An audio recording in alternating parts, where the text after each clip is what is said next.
안녕하세요. 닥터유 유태호입니다. 오늘의 주제는 위장병 완치훈련입니다. 한국 사람들한테 이게 위장병이 굉장히 많습니다. 많은 사람들이 고통을 받고 있는데요.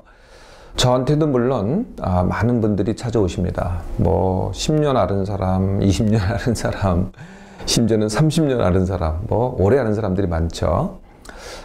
가장 최근에 오신 분, 40대 중반의 남자입니다. 이분은 뭐 평소 건강하셨던 분이에요. 그런데 2-3년 전부터 뭐 어쩐 이유로 하여튼 배가 아프기 시작했어요. 이제 주된 증상은 소화가 안 되고 가스가 차고 속이 쓰리거나 복통이 오고, 이게 이제 주된 증상이었고요. 또 신물이 올라오기도 하고 목이 아프기도 하고, 그러다 보니까 또 뒷목이 아프기도 하고 뻣뻣하기도 하고 잠이 안 오기도 하고 두통이 오기도 합니다. 그리고 그전에는 안 그랬는데요, 잘 놀라는 거예요. 그리고 별것도 아닌 거 가지고 내가 신경이 예민해지기도 하고, 그래서 그 사이에 뭐 병원을 좀 많이 갔겠어요. 여러 번 뭐 위장 엑스레이도 찍고 위 내시경도 하고, 뭐 근데 검사를 할 때마다요, 의사들은 별로 대수롭지 않게 얘기를 하시는 거예요. 뭐 큰 병 아니다, 뭐 염증이 있다, 그리고 이제 약을 처방을 해요. 그러면 이제 처음에는 괜찮아져요. 그래도 뭐 한 며칠간, 몇 주간은 괜찮다가 또 얼마 지나면은 다시 또 재발하는 거예요. 그럴 때마다 또 증상이 또 심해지고, 이것을 이제 수없이 반복하다가 이제 닥터한테 완치훈련을 하러 오신 거죠. 이렇게 위장병을 앓는 분들이 흔히 듣는 병명이요, 진단이 뭐냐 하면은 위염입니다. 위염, 위에 염증이 있다 또는 위가 헐었다가 이제 위염이죠. 위가 헐었다 그러면은 이게 이제 궤양일까? 뭐 이렇게 들릴 수가 있는데요, 그냥 염증입니다. 근데 염증이 심하면 궤양이 된다, 이런 이제 또 설명도 많이 이제 덧붙여지죠. 자, 위염, 이건 또 무슨 병일까요? 조금 아까 말씀드렸던 위장병하고는 어떻게 다를까요? 내시경을 해보면은요, 그러니까 뭐 전혀 증상이 없어요. 그러니까 보통 우리가 검진할 때 내시경 많이 하잖아요. 그래서 전혀 증상이 없는 사람들 내시경을 해보면은요, 한국 사람들은 거의 70%가 그 위염 소견이 있더라고요. 저 닥터유도요, 제가 이제 암 검진 하잖아요. 저도 똑같이 검진하는데, 저도 위염 있다는 얘기를 벌써 한 2번 정도 들었어요. 어떤 때는 위염이 있다, 어떤 때는 또 깨끗하다. 가장 최근에 했을 때는 깨끗하다였어요. 나이에 비해서 깨끗하다. 제 나이가 좀 있는 거 아시죠, 여러분들? 근데 그전에는 위염이 있다고 하더라고요. 증상이 없습니다. 전혀 증상이 없거든요. 근데 이런 경우는 있어요. 이제 급성 염증인 경우가 있어요. 이게 어떤 경우냐면요, 갑자기 과음을 했을 때 술에 의해서 위벽이 염증이 생긴 거죠. 그러거나 뭐 바이러스 감염이 있을 때 갑자기 그런 감염이 있으면 또 염증이 생기는 경우 있거든요.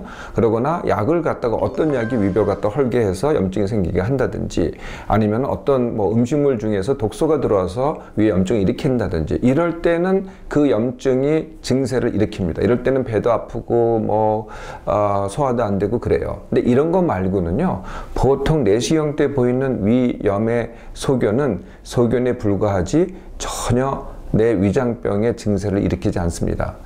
그래서 이제 보통 이제 위장병이 있으면 내시경 검사를 하잖아요. 그럼 위염 소견을 들어요. 이런 경우는 어떤 거냐면, 내가 위장병이라는 병이 있고, 사실 위장병은 정확하게 얘기하면은 기능성 위장장애라는 병입니다. 그러니까 기능성 위장장애라는 병이 있고, 그냥 위염이라는 소견을 2개를 동시에 갖고 있는 거죠. 이럴 때 위염은요, 그냥 무시하셔도 됩니다. 전혀 이건 문제가 아니거든요. 위염 때문에 내가 증상이 오는 게 아닙니다. 기능성 위장장애, 이 병이 어떤 병일까요? 근데 기능이 나쁘다. 그러니까 위하고 장 기능이 뭐겠어요? 위를 친다면은 위가 움직여 주겠죠. 움직여 주거나, 아니면 위산을 분비하거나, 아니면은 효소, 그러니까 소화 효소를 분비해서 음식을 분해해 주거나, 잘 움직여 가지고 아래로 내보내거나, 이게 이제 위장이 하는 기능입니다. 그게 떨어지면 어떻게 되겠어요? 위장이 잘 움직여지지 않으면은 반죽이 잘 안 되겠죠? 그럼 소화가 잘 안 됩니다. 또 소화액이 제때 분비를 못 해요. 그래도 소화가 안 되겠죠? 또 어떤 경우는 반대로 위산을 갖다 너무 많이 분비를 해요. 그럼 위산 과다가 되고, 그게 속쓰림이 되고, 그게 식도를 타고 넘어오면은 목을 또 아프게 하고, 이렇게 되는 거죠. 또 어떤 경우는요, 위벽이나 장벽에 경련이 일어나요. 그럴 때는 복통이 일어나는 거죠. 우리가 이제 장의 연동 운동이라 그러잖아요. 이렇게 착착착착 움직여서 위에서 아래로 내보내는데, 여기서 꿈틀, 저기서 꿈틀 하면은 장이 이만큼 늘어나요. 네, 그러면 장은요, 이게 잘라도 안 아픈데 늘어날 때 아프게 되거든요. 그러니까 심한 뭐 경련일 때도 복통이 오지만은 이 장이 팽창할 때, 가스에 의해서 팽창할 때도, 이럴 때도 심한 복통이 오죠. 그래서요, 우리가 이제 보통 뭐 위장의 중병, 뭐 암이라든지 궤양이라든지 뭐 염증이 심하다든지 이런 경우에 굉장히 아플 것 같잖아요. 그럴 때는 전혀 안 아픕니다. 그런데 멀쩡해요. 의사들이 대수롭지 않게 보는 병, 기능성 위장장애는요, 정말 몹시 아픕니다. 제가 그래서 이 세상에는 크게 두 가지 병이 있다. 네, 두 가지 병이 뭐냐? 하나는 아파 죽겠는데 안 죽는 병. 그게 이제 기능성 위장장애입니다. 대표적인 것이. 안 아픈데 죽는 병. 이게 뭐겠어요? 대표적인 것이 암입니다. 이게 안 아프거든요. 그러니까 말기에 가서는 아픈데요. 그 전에는 절대로 안 아픕니다. 이렇게 아프니까요, 굉장히 아프니까 당연히 중병으로 본인은 느낌이 들어요. 그런데 절대로 중병이 되지 않습니다. 기능성 위장 자체는 뭐 궤양이 되거나 암이 되거나 절대 그러지 않죠. 이렇게 위장 기능의 장애를 일으키는 병, 네, 이게 이제 기능성 위장 장애인데요. 그 원인이 뭘까요? 제가 거의 모든 병이 같은 원인이다 라고 늘 말씀드리는데, 이것도 똑같습니다. 기능의 장애는요, 대부분 원인이 같습니다. 1번 힘듦, 우리가 스트레스라고 하죠. 두 번째 예민한 몸맘, 세 번째 생각 과다, 네 번째 불규칙적인 삶, 다섯 번째 비숙면, 뭐 불면증을 포함해서요, 비숙면, 여섯 번째 운동 부족, 일곱 번째 술과 담배입니다. 그리고 이런 것이 이제 의해서 병이 생겼잖아요. 그러면 그 다음에는 뭐가 생기냐면 뇌에요, 기능장애 회로가 생겨요. 네, 그래서 기능자가 회로가 생기니까 나중에는 원래 원인 말씀드린 거 원래 원인 플러스 내 뇌에 생긴 기능장애 회로가 주된 원인이 됩니다. 기능장애 회로를 이해하는 제일 쉬운 방법은요, 이런 게 있습니다. 내가 이거 먹으면 탈날 것 같다라는 생각이 있어요, 머릿속에. 그러면서 그걸 먹어요. 그럼 어떻게 돼요? 반드시 탈이 납니다. 네, 이게 이제 전에 뭐 그런 기억이 있었다든지 누구한테 그런 말을 들었다든지 아니면 내가 이 음식을 싫어한다든지, 이건 전부 다 이 뇌의 작용 아니에요. 네, 그래서 처음에는 뭐 어떤 음식을 먹고 위에 탈이 났어요. 이제 그런 기억을 뇌에서 갖고 있잖아요. 그래서 맨 처음에 시작은 위에서 시작이 되는데, 위장에서 시작이 되는데 나중에는 거꾸로 뇌에서 전달을 해요. 네, 전달을 해서 위장 기능을 떨어뜨리는 거죠. 이게 이제 기능장애 회로입니다. 그러니까 음식을 먹기 전에 내가 눈으로 본다든지 귀로 듣는다든지 머리에서 뺑뺑뺑뺑 돌아가요. 이 복잡한 생각들이 돌아갑니다. 네, 이것들이 이제 위장에다가 신호를 하는 거죠. 이게 바로 기능장애 회로입니다. 이제 원인 아셨으니 완치훈련 뭐 그렇게 어렵지 않게 할 수 있습니다. 네, 첫 번째가 뭐냐면은 완치 원하기입니다. 완치 원하기는 다른 말로 하면은 뇌에 생긴 기능장애 회로 깨기가 되겠죠. 자, 그 마음가짐이 중요합니다. 이 마음의 작용이기 때문에 그 마음가짐이 제일 중요한 거거든요.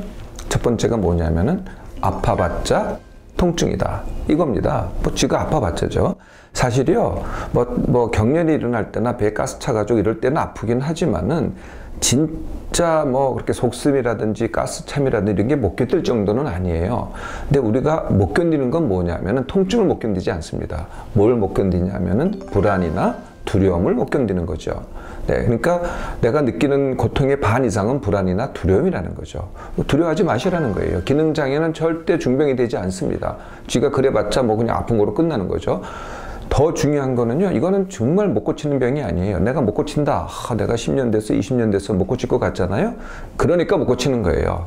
다 끝내시고요, 집어치시고요, 오늘부터 완치하겠다. 네, 이게 첫 번째 훈련입니다. 이게 이제 모든 것의 시작이에요. 그 다음서부터는 쉽습니다. 그러면 제가 늘 말씀드린 뭘 하시면 돼요? 네, 기본은 이거죠. 내 몸맘 회복 훈련. 다들 아시죠?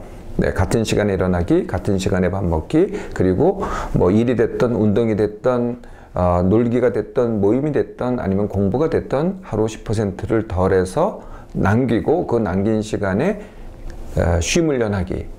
네, 그리고 이제 이어서 숙면 훈련하기. 이게 이제 내 몸맘 회복 훈련입니다.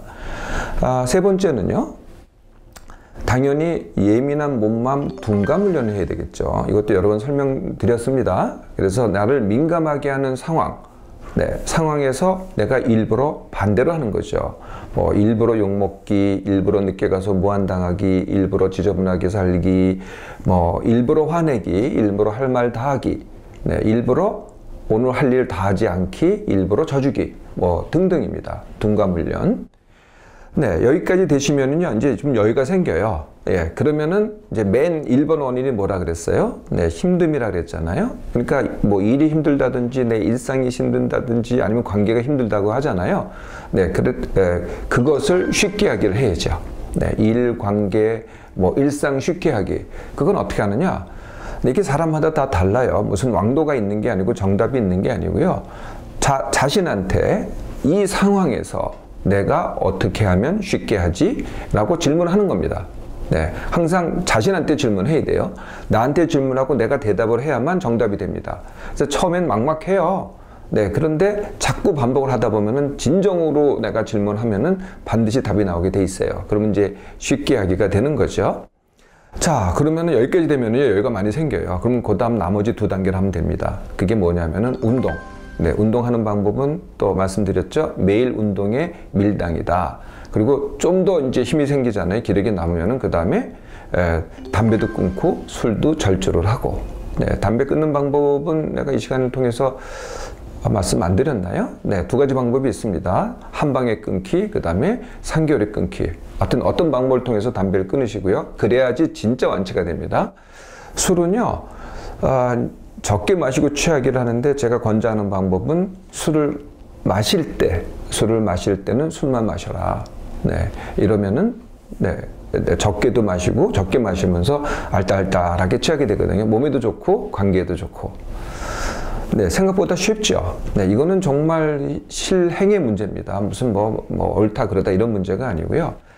자, 계속 이 위장병으로 약 먹고 검사하고 맨날 병원 다니면서 고통받고 살겠습니까? 그게 10년이 됐든 20년이 됐든 아니면은 한 번의 훈련으로 보통 3개월입니다. 완치를 하겠습니까? 여러분의 선택입니다.